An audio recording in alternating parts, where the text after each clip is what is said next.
My name is Alfred Taban. I am the editor-in-chief of Juba Monitor, which is a daily newspaper here in Juba. In 1999, we started Khartoum Monitor, which is now Juba Monitor. But Khartoum Monitor, of course, was in Khartoum.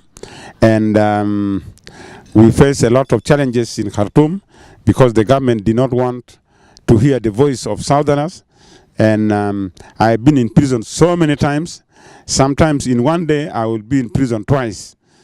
The climate, the relationship between the government and the media is really definitely not very good.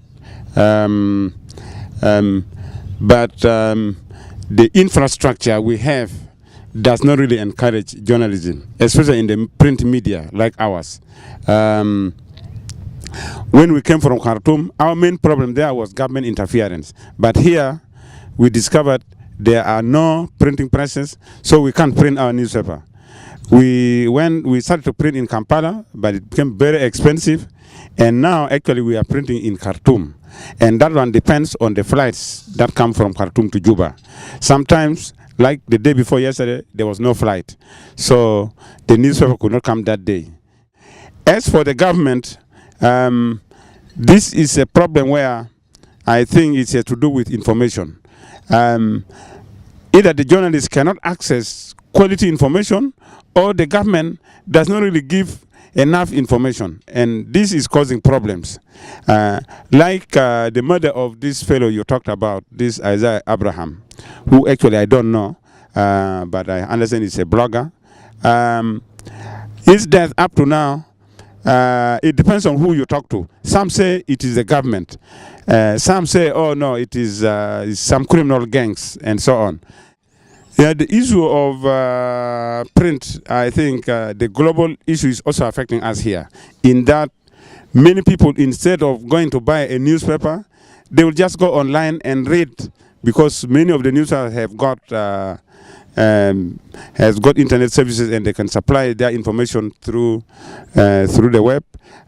This is causing a lot of problems because people are not buying the newspapers. So our revenues are drying up. This is one aspect. The other aspect is that because of the austerity measures in this country, not many people have money. Not many people have enough money.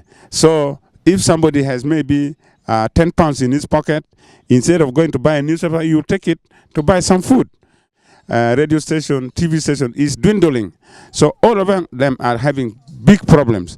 I now know of many journalists who have decided that they have to leave the country and go somewhere else where they can be able to earn some money.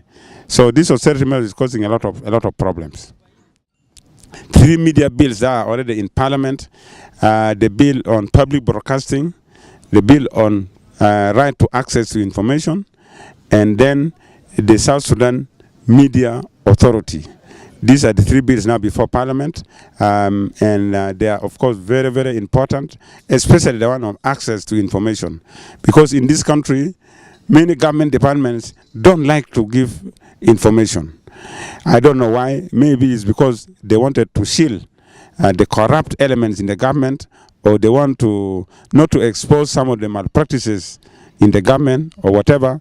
But anyhow, it's very difficult to get information. So this bill will force them to release information which otherwise they will not want to release. And very often, some of the young journalists are not really involved. They don't want to be involved. They are not concerned.